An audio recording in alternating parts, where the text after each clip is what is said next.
తమిళ చూశారు కదా, కళ్యాణ్ తనూజ పుణ్యమా అని 1K సబ్స్క్రైబర్స్ కంప్లీటెడ్. ఈరోజు నా కెరియర్ గురించి చెప్తాను. నా కెరియర్కి సంబంధించి కళ్యాణ్ తనూజ వాళ్ళ పాత్ర ఏంటని చెప్తాను. మీరు పూర్తిగా వినండి. విన్నాక ఏమనిపించిందో కామెంట్ చేసి చెప్పండి, ఓకేనా? ఫస్ట్ ఆఫ్ ఆల్, నేను ఒక డిగ్రీ అయిపోయిన స్టూడెంట్. నా డిగ్రీ పూర్తి 2 సంవత్సరాలు అయింది.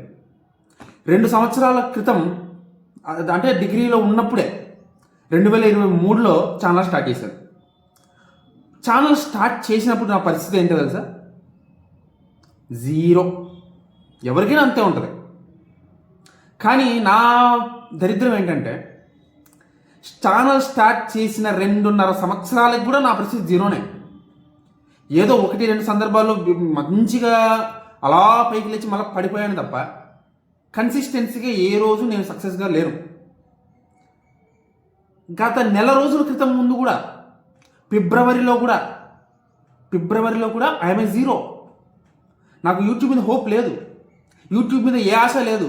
జస్ట్ ఏదో పెడుతున్నాను వీడియోలు, లేదో నేను మాట్లాడి పెడుతున్నాను, చూస్తారు లేకపోతే లేదు అన్నట్టు వదిలేశాను. నేను ఏ రోజు వ్యూస్ రాలేదని, లైక్స్ రాలేదని, సబ్స్క్రైబర్స్ రాలేదని ఫీల్ కాలా.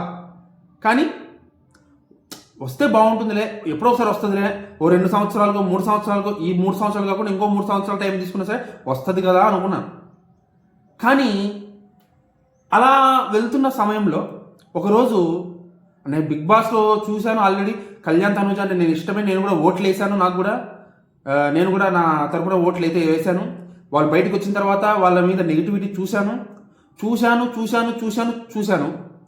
ఒకరోజు అనుకున్నాను, ఇంత నెగిటివిటీ వస్తుంది కదా, నాకు మాట్లాడే శక్తి ఉంది కదా, ఖచ్చితంగా వీళ్ళ కోసం ఏదో ఒక రకంగా ఒక మాట మాట్లాడి ఒక స్టాండ్ తీసుకుంటే పోయేదేముంది, నాకు ఎలాగో రీచ్ లేదు, వీళ్ళ కోసం నా తృప్తి కోసం ఒక వీడియో తీసి పెడదాంలే అని ఒక వీడియో తీసి పెట్టాను. That is my first video.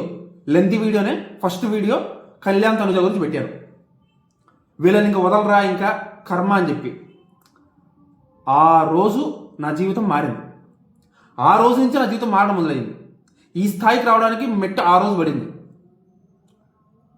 ఆ రోజు ఆ వీడియోకి వచ్చిన వ్యూస్ నాకు ఒక హోప్ తెప్పించాయి.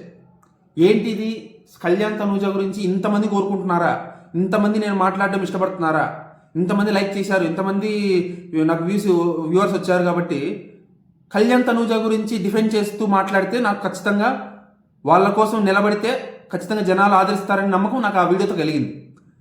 ఆ తర్వాత వాళ్ళ వీడియోని కొంచెం కంటిన్యూ చేసిన ప్రతిసారి, వీడియో పెట్టిన ప్రతిసారి విపరీతమైన ఆదరణ ఇచ్చి నన్ను 1K సబ్స్క్రైబర్స్ వరకు తీసుకొచ్చారు ఈరోజు. అలా స్టార్ట్ అయిన నా జర్నీ వాళ్ళతో కలిపిన జర్నీ నాది ఈరోజు ఇంత దూరం తీసుకొచ్చారు అంటే అది మీ వల్లే, మీరు చేసిందే. మీకే ఇస్తాను ఆ క్రెడిట్. ఆ భగవంతుడి అనుగ్రహం ఏంటంటే, ఆ పరమశివుడి అనుగ్రహం ఏంటంటే మీ అందరినీ నాకు ఇచ్చాడు. మీలాంటి బంగారం లాంటి ఆడియన్స్ నాకు ఇచ్చాడు. కళ్యాణ్ తనూజ రూపంలో మిమ్మల్ని నాకు దగ్గర చేశాడు, నన్ను మిమ్మల్ని దగ్గర చేశాడు. నిజంగా ఈరోజు చాలా సంతోషంగా అయితే అనిపించింది.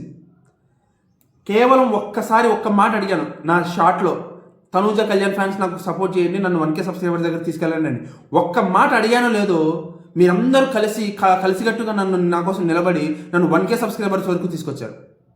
ఈరోజు నన్ను సక్సెస్ఫుల్ యూట్యూబర్గా చేశారు. మీకు నేను జీవితాంతం రుణపడి ఉంటాను, కళ్యాణ్ తనూజకు కూడా జీవితాంతం రుణపడి ఉంటాను. ఈ రోజు నుంచి నేను చెప్తున్నాను, కళ్యాణ్ తనూజ వీళ్ళిద్దరి కోసం నిలబడతాను. ఇకపై ఇంకా స్ట్రాంగ్గా నిలబడతాను. వచ్చిన ప్రతి నెగిటివ్ పాయింట్ని వెనక్కి తంతాను. నా తరపున నేను ప్రయత్నం చేస్తాను వెనక్కి పంపించడానికి, తిప్పి కొట్టడానికి. ఏదో సినిమాలో ఉంటుంది కదా, యానిమల్ సినిమాలో డైలాగ్, మీ మీద ఈగ వాళ్ళన ఢిల్లీ తగలెట్టేస్తానని. సేమ్ అదే అనుకోండి ఇంకా. సో ఈరోజు నా సంతోషం మీతో పంచుకుందామని, నా ఫ్యామిలీ అంతటోళ్ళు కాబట్టి మీతో పంచుకుందామని అనిపించింది, పంచుకుంటున్నాను అంతే. Thank you.